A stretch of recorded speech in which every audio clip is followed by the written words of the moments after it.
What a night last night. That was crazy. Congratulations to the Dodgers. Back-to-back World Series championships. Coming back on a Game 7.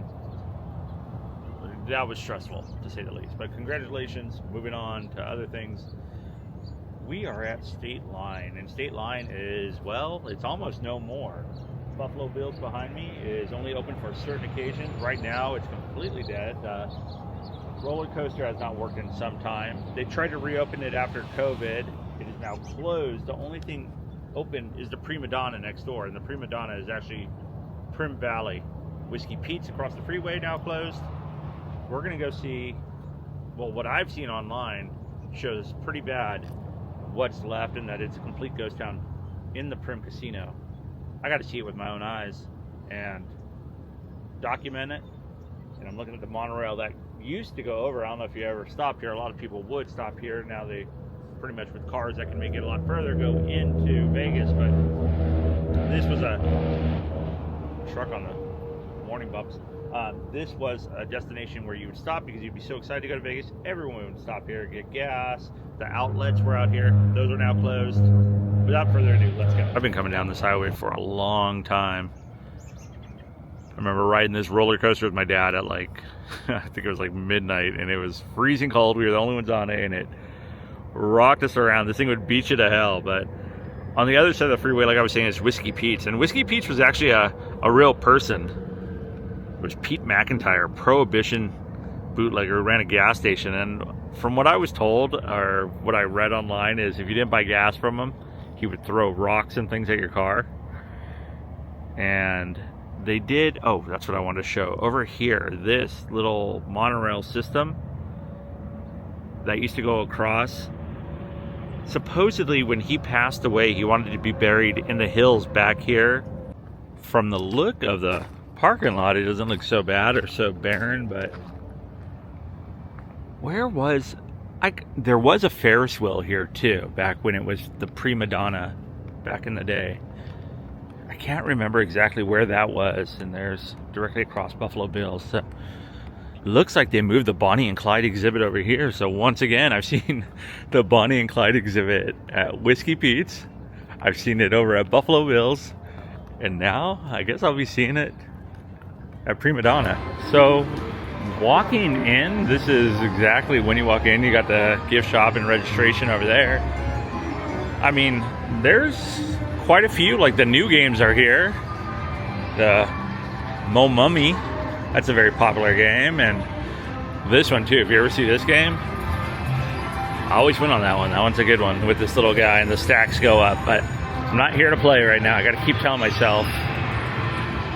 The diner, and we're gonna head straight down. It looks like that's where the Bonnie and Clyde car is. Diner is completely empty, and I lied again. Whiskey Pete is right here. What's going on, Whiskey? They said you were buried up by the monorail. He's got his pipe in hand and his gold. Okay. Yeah, that diner has nothing going. Let's head over here to, what is this? Such a nice place too. It really is kind of fancy. This looks like it would have been a restaurant or steakhouse. I was wrong. This place is the saloon. TVs are on. Sans the bartender. And looks like they have 2 vehicles over here right now. We'll check out how they did the exhibit. Oh, I guess I might as well walk through the proper entry. Is that Clyde? We got him backed out and got him started out. And when he went out, why, he told my dad, he says, you will be well repaid for this. It's like that. And of course, so here's the car in question. On everything. Why, somebody opened that door and told him about that. This thing just keeps moving around. This thing lives on, even though Bonnie and Clyde do not. Check out the front of it, and they got, that does not look like Clyde at all. Looks more like some other mobster, and Bonnie looks like Madonna. But here's the car, and after they killed them and they shot this car up, they pushed this car through town. I've seen plenty of videos on it. And people were stealing stuff off their bodies. They were taking just memorabilia, watches, and whatever else they could grab out of this car. But wow, this is where they met their fateful day. And you can take a fun pic in there too. Oh wow, you can actually act like you got shot up too. If you want to be in a shot up car, and I really do. And I'm all by myself, so I'm not going to be able to do that right now. Dang it. That's cool. You can have the whole family in there, kids and all, kids and toll. Here's a fun fact. On this car, there's a debated claim that Franklin D. Roosevelt, who was the governor of New York, at the time rode in the car during a visit to Albany. However, this claim lacks concrete evidence and has been subject to skepticism. What? Whose car? Look at this thing all shot up too.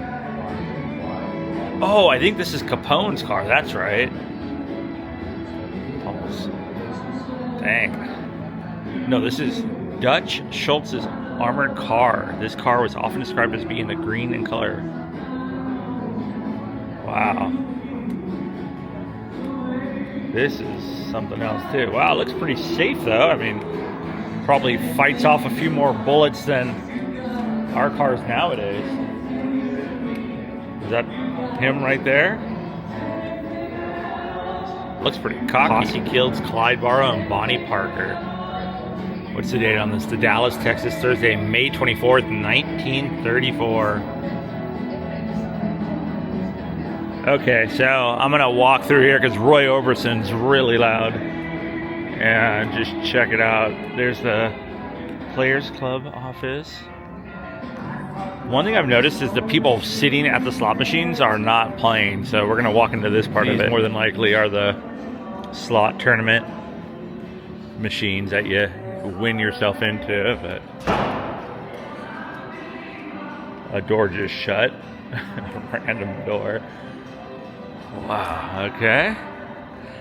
This is almost like a Warner Brothers backlot. Nothing's going on at Bonkers tonight.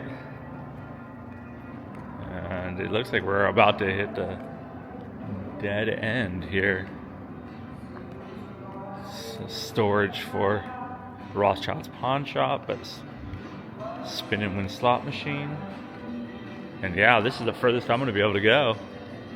I think this might connect to the mall, is what this is, the outlet mall down there.